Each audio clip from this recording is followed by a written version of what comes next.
میں اگلی بات اس کے اندر کھولوں تو تھپڑ مارنے کا ذکر بھی آتا ہے. مفسرین نے لکھا حضرت موسیٰ اتنے جلالی تھے، کھینچا اور ساتھ داڑھی سے کھینچ کر کہا یہ میرے بعد تم نے کیا کیا ہے. بیٹھ کر بات بھی ہو سکتی ہے، پیار سے بات بھی ہو سکتی ہے، لوگ کیا کہیں گے، جہاں دیدنی سے ہونی چاہیے، جہاں دیدہ ہونا چاہیے، ساری باتیں اپنی جگہ. لیکن قرآن نے جس بات کو ذکر کیا وہ یہی ہے. کھینچا سر کے بالوں سے، داڑھی سے، اور پھر کہا میرے بعد تیری یہ ذمہ داری تھا، تم نے کیا کیا. تو انہوں نے کہا اے میرے بھائی، یا ابن امی ابن امہ ان القوم استضعفونی، اے میری ماں جائے میرے پیارے بھائی، ماں کی طرف سے رشتہ ظاہر کر کے کہا یہ قوم نے مجھے کمزور سمجھا اور قریب تھا کہ مجھے قتل کر دیتی. فلا تشمت بی الاعداء، لہذا دشمنوں کو مجھ کے اوپر ہنسانا. حقیقت واضح ہو گئی، اپنے لیے اور بھائی کے لیے دعائیں مغفرت کی. اللہ فرماتا ہے کہ انہوں نے دعا کی وَأَنْتَ أَرْحَمُ الرَّاحِمِينَ، میرے مولا ہم پر رحم فرما. یہ تھی قوم موسیٰ. میرے محبوب جو آپ سے مطالبہ کرتے کہ یک بارگی آپ کتاب لے کر آئیں، انہوں نے کتاب کے ساتھ یہ سلوک کیا ہے. بچڑے کو خدا بنا لیا، پوجا شروع کر دی. اور اب محبوب اس کے بعد جب توبہ طائب ہونے کے بعد موسیٰ علیہ السلام نے کہا میں تمہارے لیے کتاب لے کر آیا ہوں، رب سے باتیں کر کے آؤں. اور کہا اچھا موسیٰ، اگر تو بات میں سچا ہے تو ہمیں پھر اللہ دکھا، ہمیں دکھا اللہ. وَاخْتَارَ مُوسَىٰ قَوْمَهُ 70 رَجُلًا لِمِيقَاتِنَا، موسیٰ علیہ السلام نے کہا 70 بندے نکال لو. 70 بندے نکالے گئے، رب دیکھنا سے چلے، رب دیکھنے کے لیے جا رہے. پہنچے وہاں فَلَمَّا أَخَذَتْهُمُ الرَّجْفَةُ، ابھی شروع یہ تھا کہ یوں زلزلہ شروع ہوا، وہ سارے ہلاک ہو گئے.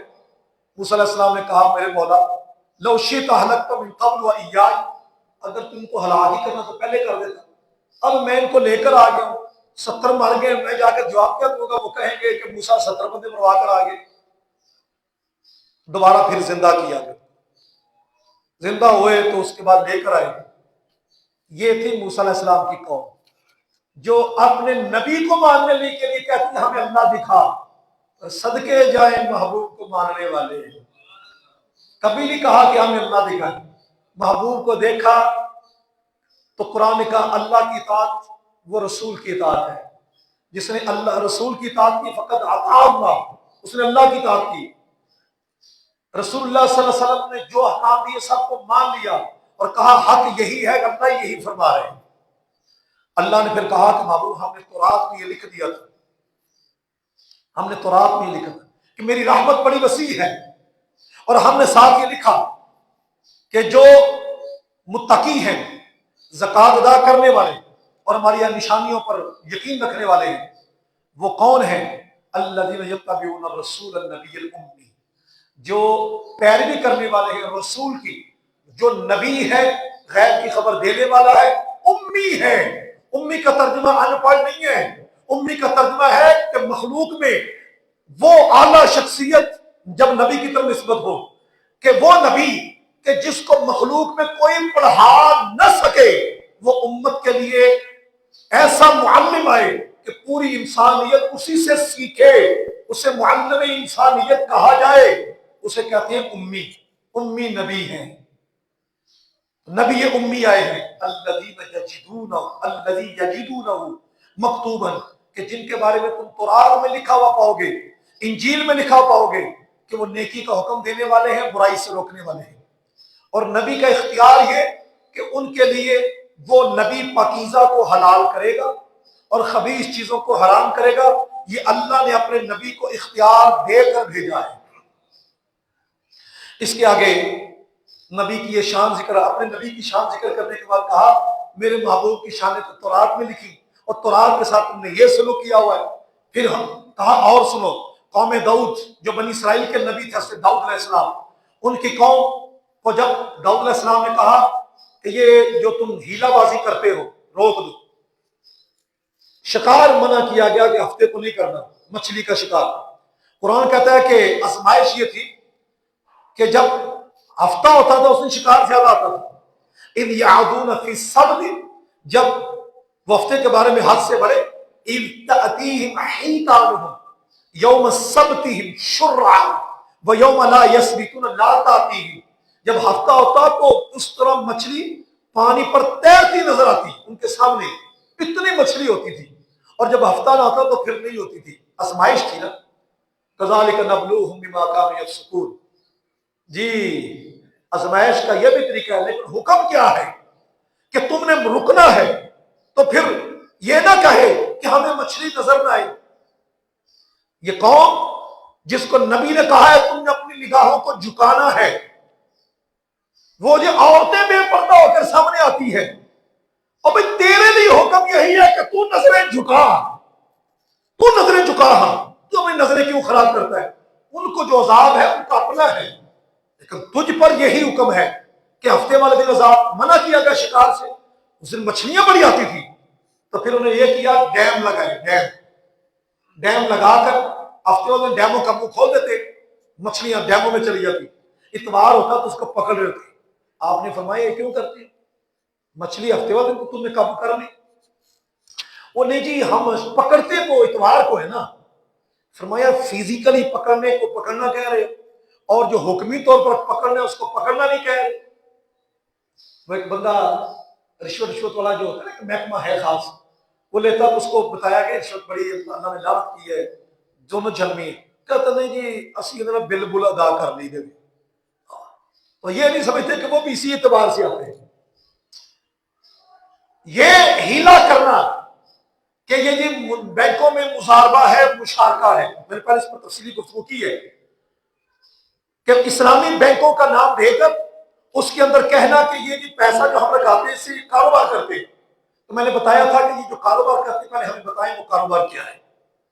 مجھے پتا ہونا چاہیے کہ میں نے 50 لاکھ بینک میں رکھوایا ہے تو وہ کاروبار کیا ہے، اور پھر میری شراکت کتنے میں ہے، وہ کام جائز ہے کہ ناجائز ہے، اگر جائز ہے تو میں اس میں کتنے حصے میں شیئر، میں کتنے شیئرنگ میں ہوں، کس قدر میں شریک ہوں، اس میں مجھے پتا ہونا چاہیے، اس کے مطابق پتا ہو کہ اس میں پرافٹ آئی ہے، اتنا خرچ ہوا ہے، یہ طریقہ کار ہے۔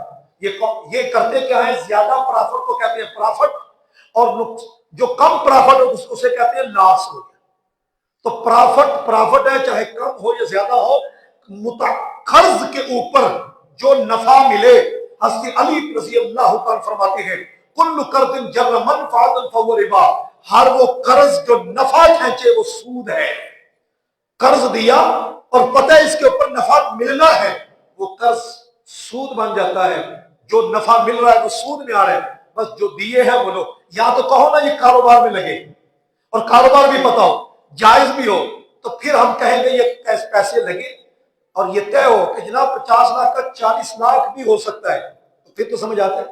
بس ایسے یہ جی ہم پیسے آپ کے مزاربہ سے گزارے ہیں، یہ مشارکہ سے گزارے ہیں، یہ سیدھا طریقے سے لین دین کرو، معاملہ کرو۔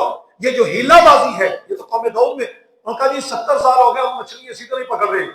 فرمایا جو ہو گیا سو گزر گیا، اب نبی نے جب کہہ دیا ہے تو تمہیں رکنا پڑے گا، نہ رکے پھر عذاب آیا کہ بندر اور خنزیر بنا دیے گئے، رسوا کیے ہوئے بندر بنا دیے گئے۔ یہاں تفسیر ابن عباس نے ایک مقام پر لکھا کہ آپ پریشان تھے، تو آپ کے شاگرد حضرت اکرمہ انہوں نے کہنا حضور والا پریشان کیوں ہے؟ کہا یار ایک تو وہ جو تبلیغ کرتے تھے کہ ایسا نہ کرو وہ تو عذاب سے بچ گئے، ایک وہ جو ایسی حرکتیں کرتے تھے وہ عذاب میں آ گئے، اور تیسرے وہ کہ جو نہ کہتے تھے نہ کرتے تھے ان کا کیا بنا؟ تو حضرت اکرمہ کہنے لگے حضور والا تبلیغ چونکہ فرض کفایہ ہے، اگر ایک بندہ بھی ادا کر دیتا ہے تو باقی کی طرف سے ادا ہو جاتی ہے۔ تو آپ اتنے راضی ہوئے، حضرت عبداللہ بن عباس اپنے شاگرد کا ماتھا چوما اور کہا یار خوش کر دیا کہ اس طرف میری توجہ نہیں تھی۔ پھر اس کے آگے اللہ رب العزت نے جو عالم بالا میں جلسہ توحید فرمایا روحوں کا، اور اس میں فرمایا کہ الست بربکم، کیا میں تمہارا رب نہیں ہوں؟ تو سب روحوں نے جواب دیا کہ ہاں کیوں نہیں تمہارا رب ہے، تو سب سے پہلے جس روح نے جواب دیا تھا وہ روح محمدی تھی، اللہ صاحب صلاح والسلام۔ اس کے آگے قیامت کے حوالے سے بیان کیا گیا، قیامت کی ہولناکیاں وہ بیان کی گئی، اور کہا اچانک آئے گی قیامت، اور یہ کہا کہ محبوب یہ کہہ دیں وَلَوْ كُنْتُ أَعْلَمُ الْغَيْبَ لَاسْتَكْثَرْتُ مِنَ الْخَيْرِ، اگر میں غیب جانتا تو کثیر مال اکٹھا کر لیتا، کثیر چیزیں اکٹھی کر لیتا۔ ہوتا یہ تھا کہ مشرکین آ کر کہتے اگر آپ نبی ہیں تو ہمیں منڈیوں کا ریٹ بتائیں، منڈی میں ریٹ کیا چل رہا ہے؟ تو بتایا گیا کہ اگر نہیں غیب میں جانتا تھا تو کثیر اکٹھا کر لیتا۔ لیکن پھر بھی اگر کوئی مسلمان یہ کہے کہ اس آیت سے پتہ چلا کہ حضور کو علم غیب نہیں ہے، کیونکہ کہا کہ اگر میں غیب جانتا ہوتا تو میں کثیر اکٹھا کر لیتا، تو میں کہوں گا بھی کثیر حضور کے لیے اکٹھا ہوا ہے کہ نہیں ہوا؟ ہم قرآن سے پوچھتے ہیں، قرآن کہتا ہے انا اعطیناک الکوثر، سونیا ہم نے آپ کو خیر کثیر عطا کر دیا، جہاں جہاں کثرت کی انتہا تھی وہ سارے آپ کے دامن کرم میں رکھ دیا ہے۔ اب کثیر حضور کو مل گیا، سو غیب بھی مصطفیٰ کو مل گیا ہے۔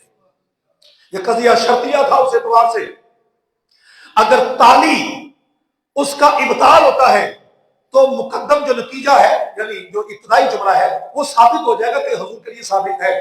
تو آپ نے کہا خیر کثیر میں اکٹھا کر لیتا، تو ثابت ہو گیا خیر کثیر ثابت ہے آپ کے لیے، لہذا حضور کے لیے غیر بھی ثابت ہے۔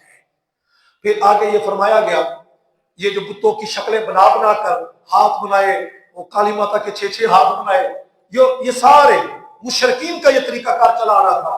تو اللہ نے فرمایا ان کے ہاتھ ہیں یبطشون بہا، جس سے پکڑتی، ان کی آنکھیں ہیں یبصرون بہا، جس سے دیکھتے ہیں، ام لہم آذان یسمعون بہا، ان کے کان ہیں جو سن سکے، الہم ارجل یمشون بہا، کیا ان کے پاؤں ہیں جن سے یہ چل سکے؟ ایسے اپنے ہاتھ سے کھڑی مورتیں کیے اور اس کو یہ خدا اور کرنی بنا کر پوجا شروع کر دی۔ اللہ فرماتا ہے انسان کی تخلیق ہم نے کی ہے جو چلتا پھرتا ہے، اور پھر اس میں مرد بھی بنائے عورت بھی بنائے، عورتوں کو مردوں کی تسکین کا باعث بنایا، نسل پھیلانے کا ذریعہ بنایا، حیا اور غیرت کا ایک سبب بنا دیا۔ تو اللہ فرماتا ہے یہ ہم نے تمہارے لیے کیا، کیا تم ان چلتے پھرتی ایسی شکلوں سے اندازہ نہیں لگاتے کہ جب یہ خدا نہیں تو وہ خدا کیسے ہوگا جس کو تم بنا رہے ہو؟ اللہ فرماتا ہے کہ اللہ نیکوکاروں کا خود نگہبان ہے۔ حضرت عمر بن عبدالعزیز آپ کا وصال ہونے لگا، 2.5 سال کے قریب حکومت کی ہے جی، 2.5 سال، اور یہ انصاف تھا کہ باقاعدہ فزیکل بکری اور شیر ایک جگہ سے پانی پیتے تھے۔ ایک چرواہے نے دیکھا کہ شیر اس کی بکری کو لے کر بھاگ رہا ہے، وہ سمجھ گیا کہ عمر بن عبدالعزیز دنیا سے تشریف لے گئے۔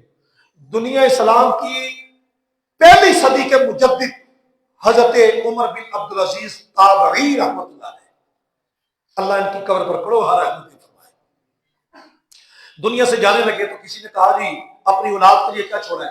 بیٹیاں تھیں ان کی۔ تو ایک دن بیٹیوں کے پاس سے گزرے نا تو وہ ایک ہمک سی آئی، تو گھر والی کو پوچھا یہ بیٹیوں سے ہمک کیسی ہے؟ کہا گھر کچھ نہیں تھا، یار بادشاہ کا گھر ہے، گھر کچھ نہیں تھا، تو پیاز، کچے پیاز کے ساتھ بچیوں نے روٹی کھائی ہے، پکانے کے لیے بھی چیز نہیں تھی کہ پیاز پکا لیں، کچے پیاز کے ساتھ تھوڑا کھانا کھا لی ہے، اس وجہ سے بچیوں کے منہ سے اسمیل آ رہی ہے۔ کہا یا اللہ تعالیٰ شکر ہے کہ میں تیرے مال جو دیا حکومتی اس سے اپنے ہاتھ کو میں نے آلودہ نہیں کیا۔ پھر ایک دن بیوی نے تھوڑا سا میٹھا پکا کر پیش کیا، تو آپ نے کہا یہ میٹھا کہاں سے ہے؟ کہا حضور والا جو آٹا آتا تھا وہ میں نے تھوڑا تھوڑا تھوڑا بچا کر رکھتی رہی، تو میں نے سوچا کتنے دنوں کا آپ نے میٹھا نہیں کھایا، تو اس آٹے کا میں نے آج میٹھا بنا کر آپ کو پیش کیا۔ آپ نے فرمایا اچھا اس کا مطلب ہے جتنا تم آٹا بچاتی رہی ہو اتنا آٹا اگر ہمیں نہ ملے، اتنا آٹا اگر ہمیں نہ ملے بیت المال سے ہمارا گزارا ہو سکتا ہے، آپ نے آرڈر دے دیا اتنا آٹا روزانہ کا کم کر دو، صرف ضرورت کے مطابق تنخواہ چاہیے۔ اور ہماری عیاشیت جب دل کرے میٹھا کھائے، جب دل کرے نمکین کھائے، جب دل کرے یار یہاں کا ٹیسٹ اچھا نہیں ہے، مری چلتے ہیں، نران کدان چلتے ہیں، وہ کراچی چلتے ہیں، فلانی جگہ چلتے ہیں، ٹیسٹ۔ اور یہ ہے مسلم بادشاہ جنہوں نے اسلام اور دین اور دنیا کو اکٹھا کر کے اسلام میں دکھایا. عادل حکمران، اللہ ان کی قبروں پر رحمت فرمائے. دنیا سے جانے لگے تو کسی نے کہا حضور والا اولاد کے لیے چھوڑ کر کیا کیا جا رہے ہیں؟ اب جملہ کیا ہے جو ہم کہتے ہیں اپنی اولاد کے لیے سب کرتے ہیں، سارے پاپ اولاد کے لیے کیے. آپ نے فرمایا وَهُوَ يَتَوَلَّى الصَّالِحِينَ، بھائی اگر وہ بری ہے تو مجھے اس کی ضرورت نہیں، اگر وہ نیک ہے تو اللہ نیکوکاروں کا خود نگہبان ہے. وَهُوَ يَتَوَلَّى الصَّالِحِينَ، بس اپنی اولاد کو نیک کر دو، اللہ خود اس کا نگہبان ہو جائے گا. بددیانتی سے اسے دور کر دو، جھوٹ سے اسے دور کر دو، فحاشی سے دور کر دو. نیک بنانا تمہارا کام ہے، اللہ کا اس کو حفاظت میں لینا وہ آگے اللہ کا کام ہے. اور یہ بھی توفیق مانگو کہ اللہ اس کو نیک بنائے، یہ بھی توفیق اللہ کی طرف سے آ جائے. اس کے آگے قرآن کے سننے کا مسئلہ آیا کہ قرآن کہتے ہیں جب قرآن پڑھا جائے اسے غور سے سنو اور خاموش رہو تاکہ تم پر رحم کیا جائے. اس کے بعد مسئلہ یہ بیان کیا جاتا ہے کہ اگر قاری قرآن پڑھ رہا ہو تو سننا فرض ہے. اس طرح ختم شریف کے اندر قرآن پڑھا جا رہا ہو، چونکہ مجلس ایسی ہوتی ہے جہاں سننا ہوتا ہے، اس واسطے وہاں پر باتیں کرنا لے بھی امن اپرات لے آتے لے جا، باتیں اونچی چیزیں کرنا جائز نہیں ہوتا، حرام ہوتا ہے. جو رکھنا رکب سنو صرف قرآن. البتہ جو قرآن کے لیے مجلس قائم نہ کی جائے، سپیکر میں شبینہ شروع کر دیا لاؤڈ سپیکر میں، اب لوگ کام کر رہے، لوگوں پر سننا فرض نہیں ہے کیونکہ وہ اس کے لیے مجلس لگا کر بیٹھے نہیں، وہ کاروبار کرنے آئے. اور یہ شبینے والا جو سپیکر کھول کر بیٹھا ہے اس کے لیے ایسا کرنا جائز نہیں. یہ اپنا سپیکر قرآن کے لیے نہ کھولے، اس کی عظمت کے پیش نظر جو سننے کے لیے بیٹھے انہی کے سامنے اس کو واضح کریں. ٹھیک ہے. اب مسئلہ آتا ہے کہ امام کے پیچھے قرآن پڑھیں گے کہ نہیں. ہم احناف کی تحقیق یہی ہے کہ امام کے پیچھے پانچوں نمازوں میں ساری رکعتوں میں امام کے پیچھے قرات نہیں کریں گے. سورہ فاتحہ ہو یا کوئی اور سورت نہیں پڑھیں گے. کیوں؟ رسول اللہ صلی اللہ علیہ وسلم نے ارشاد فرمایا من کان لہ امام فقراۃ الامام لہ قراۃ، جس کا کوئی امام ہو تو امام کا قرآن پڑھنا مقتدی کا قرآن پڑھنا ہے. لہذا تسبیحیں آپ پڑھیں، سبحانک اللہ پڑھیں گے، رکوع سجود میں وہ تسبیحات پڑھیں گے، لیکن جب قرآن آئے گا تو قرآن نہیں پڑھیں گے. کیونکہ حضور نے فرما دیا کہ امام کھڑا اس لیے کیا جاتا ہے تاکہ اس کی پیروی کی جائے. امام کا قرآن پڑھنا مقتدی کا قرآن پڑھنا ہے. اس کے آگے سورہ انفال، انفال نفل کی جمع جس کا معنی ہوتا ہے ایک زائد چیز. مراد یہاں پر مال غنیمت، جنگ کر کے جو مال حاصل ہوتا ہے اسے کہتے ہیں مال غنیمت. بغیر جنگ کے جو مل جائے اسے کہتے ہیں مال فے. باغ فتح مال فے تھا جو بغیر جنگ کے ملا تھا. غزوہ بدر کے والے سے اس میں بات کی گئی کہ غزوہ بدر میں مسلمانوں کا ارادہ تھا کہ ہمیں وہ مال مل جائے جو ابو سفیان وہ شام سے لے کر آ رہے ہیں، اور چونکہ قافلہ وہ اس کے ساتھ جنگ کرنی آسان تھی، مال بھی اچھا مل جانا تھا. اب اللہ فرماتا ہے کہ تمہارا ارادہ غیر ذات الشوکۃ تکون لکم، کہ بغیر کانٹا لگے کام بن جائے، اور اللہ حق کو حق اور باطل کو باطل ظاہر کرنا چاہتا ہے. 70 مشرک مارے گئے بدر میں، اللہ تو یہ چاہتا ہے کہ نکھار ہو جائے اچھی طرح. پھر مال بھی ملا، غنیمت بھی آ گئی، مشرک بھی مارے گئے، مسلمانوں کا عروج بھی ہو گیا. اور اس دوران جو کیفیات بنی وہ بڑی عجب بڑے بڑے نظارے ہیں کہ نبی پاک صلی اللہ علیہ وسلم آپ نے عریش لگا دیا. حضرت ابوبکر صدیق اس رات پہرے کے لیے آ گئے. حضرت علی مرتضیٰ کہتے ہیں بڑی عجب رات تھی وہ، ہم دیکھ رہے تھے کہ حضور کے پہرہ داری کے لیے کون آتا ہے. حضرت ابوبکر صدیق آگے بڑھے، ہم سمجھ گئے سب سے بہادر اگر ہے تو ابوبکر صدیق ہے. یہ کون کہہ رہے؟ مولا علی مرتضیٰ کہتے ہیں.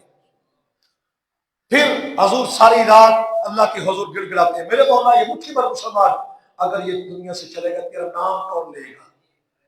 جب اتنی درد مندانہ اپیل ہوئی، گڑ گڑاتے ہوئے ردا مبارک حضور کے دوش مبارک سے نیچے گرتی ہے. نبی پاک صلی اللہ علیہ وسلم کی چادر کو اٹھاتے ہیں اب سے اور کاندھے پر رکھ کر ہاتھ ہنس کرتے میرے آقا اللہ کو کبھی رسوا نہ ہونے دے گا، اللہ آپ کو ضرور فتح سے ہمکنار کرے گا۔ اللہ کی طرف سے آتا ہے میرے محبوب 3000 فرشتے آپ کی مدد کے لیے آ جائیں گے، اور کیا چاہیے؟ اور لو محبوب 5000 نشان زدہ فرشتے وہ آ جائیں گے، اور وہ فرشتے جو بدر میں آئے تھے وہ باقی فرشتوں میں فخر کرتے تھے کہ ہم بدر میں گئے۔ جنگ فرشتوں نے نہیں کی، فرشتے مسلمان کے ساتھ ملتے اور ان کو قوت اور تازگی بخشتے تھے، اور ایک بلبلا جرت آتی تھی۔ ایسے جرت کیسے آ جاتی ہے؟ جرت آنا بھی رب کی رحمت ہوتی ہے، اور فرشتے کا وجود رحمت ہوتا ہے۔ وہ رحمت کا وجود جرت لایا، جذبے میں تلواریں چلی، 70 کافر مار کے ہلاک کر دیے۔ یعنی ابو جہل جیسا متشدد وہ کھڑا ہے، اور 2 بچے معاذ اور محبت، حضرت عبداللہ بن مسعود کہتے ہیں میرے ساتھ کہنے لگے، چھوٹی چھوٹی عمر کے بچے نوخیز 14-15 سال کے، تو مجھے کہنے لگے اے چچا یہ ذرا ابو جہل بتا کون ہے؟ اور میں نے کہا بچے ہیں کہ ابو جہل سردار کے بارے میں ڈائریکٹ پوچھ رہے۔ کہا چچا بتائیں نا کون ہے؟ کہ میں نے کہا یوتھ ونگ، نوجوان جو ہوتا ہے وہی اصل انقلاب لے کر آتے ہیں۔ اور کبھی وہ سامنے کھڑا ہے، کہتے اتنا میں نے اشارہ کرنا تھا، شکرے کی طرح جا کر دونوں اس کے اوپر لگ کے اور تلواروں کے ایسے وار کر دیے کہ وہ زمین پر دھڑک کر کے آ گرا، تڑپ رہا تھا۔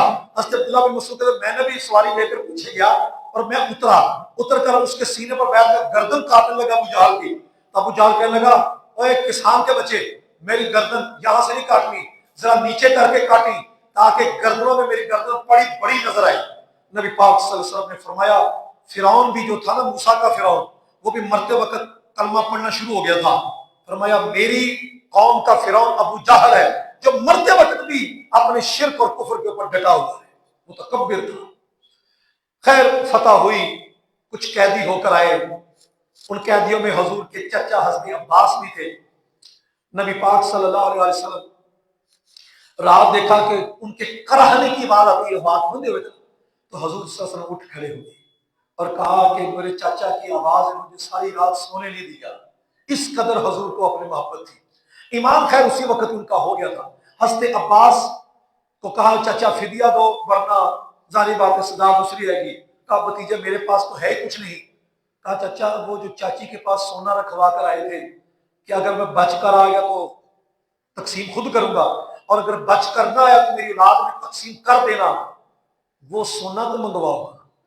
کہا بھتیجے یہ بات تو مجھے اور میری بیوی کو پتا تھا، سچ ہے کہ تو نبی ہے۔ مشرک ایمان لا رہا ہے اس بات پر کہ نبی غیب جاننے والا ہے، نبی مشرک ایمان لا رہا ہے اس بات پر کہ نبی غیب جاننے والا ہے، اور یہ کیسا مومن ہے جو کلمہ پڑھ کر بھی کہتا ہے کہ نبی معاذ اللہ غیب جاننے والا نہیں ہے۔ کوئی شرم آنی چاہیے۔ پھر آگے جنگ ہوتی ہے، تو جنگ کے دوران حضور ایسے وہ کنکر پھینکتے ہیں، تو اللہ فرماتے ہیں وَمَا رَمَيْتَ إِذْ رَمَيْتَ وَلَٰكِنَّ اللَّهَ رَمَىٰ۔ میرے محبوب جب آپ نے کنکر پھینکے تو آپ نے نہیں مارا، جب آپ نے مارا۔ تو نے نہیں مارا جب تو نے مارا، یہ کیا بات ہے؟ تو نے نہیں مارا جب تو نے مارا، لیکن اللہ نے مارا۔ نہیں سمجھ آ سکتی یہ بات جب تک تصوف نہ سمجھ آئے، اور اس بات کا میں ادھار کرتا ہوں آپ سے۔ 23ویں پارے میں جا کر اس مسئلے کے اوپر دوبارہ ڈسکس کروں گا جو حضور داتا گنج بخش رحمۃ اللہ کشف المحجوب میں فرمائی۔ یہ آپ کا اور میرا ادھار ہو گیا، صاحب اور سکر کی بات وہاں پر چلاؤں گا۔ تو یہ سمجھ لیں کہ جنگ کے اندر یہ کرامات اور یہ معجزات بھی ہوئے۔ اللہ فرماتا ہے نبی سے خیانت کرنے والے کبھی نہیں بچ سکتے۔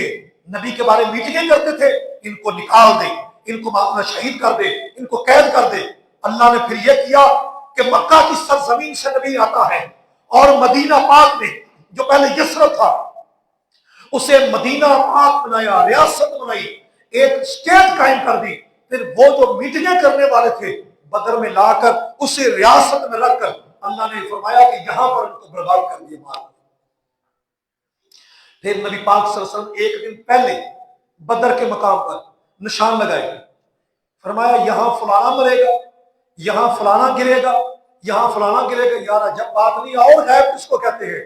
کہ کل کیا ہوگا میرے نبی یہ بھی جانتے ہیں، کس نے کب مرنا ہے میرے نبی یہ بھی جانتے ہیں۔ اور غیب کس کو کہتے ہیں؟ اور غیب کس چیز کا نام ہے جو میرے نبی کو پتا نہ ہو؟ جب قرآن کہہ رہے ہیں وَمَا عَلَّمَكَ مَا لَمْ تَكُنْ تَعْلَمْ، سونے محبوب اللہ نے آپ کو وہ کچھ سکھا دیا جو آپ نہیں جانتے تھے، سب کچھ سکھانے کی انتہا کر دی۔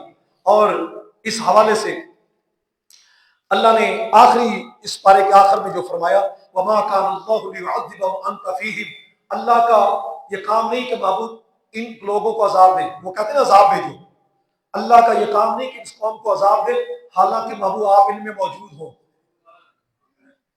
استغفار کرنے والے موجود، اللہ عذاب نہیں دیتا۔ محبوب آپ کو ماننے والے یا آپ موجود ہوں، اللہ عذاب نہیں دے گا۔ شکر کرو آج تک جو عذاب نہیں آ رہا، اس کی وجہ صرف وجود مصطفیٰ ہے۔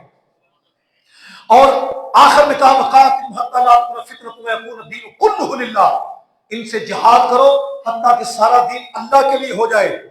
یہ ساری بات بیان کرنے کا مقصد یہ وَمَا كَانَ اللَّهُ لِيُعَذِّبَهُمْ، یہ آیت اور وَقَاتِلْهُمْ ان کو اکٹھا بیان کرنے کا مقصد یہ کہ جہاد وہی معتبر ہے جو محبت مصطفیٰ میں ہو۔ محبت مصطفیٰ کے بغیر جہاد نامکمل ہے۔ یہی وجہ ہے کہ حضرت خالد بن ولید رضی اللہ تعالیٰ عنہ جنگ کرتے ہوئے ان کی ٹوپی گرتی ہے تو وہ ٹوپی تلاش شروع کر دیتے ہیں۔ جنگ کے اندر شکایت ہوئی کہ خالد بن ولید جناب یہ ٹوپی تلاش کر رہے تھے، جنگ میں بڑی گھمسان کی جنگ ہو رہی تھی، تو آپ سے پوچھا کہ ایسا کیوں کیا آپ نے؟ تو آپ نے فرمایا بات یہ تھی میری ٹوپی میں منہ مصطفیٰ تھے، میں نے وہ رکھے ہوئے تھے، اس لیے سمجھتے تھے جنگ بھی ہے پر محبت مصطفیٰ بھی ہے، اس لیے خالد بن ولید جس جنگ میں تھے اس جنگ کو کبھی شکست نہیں ہوئی ہے۔ الحمدللہ۔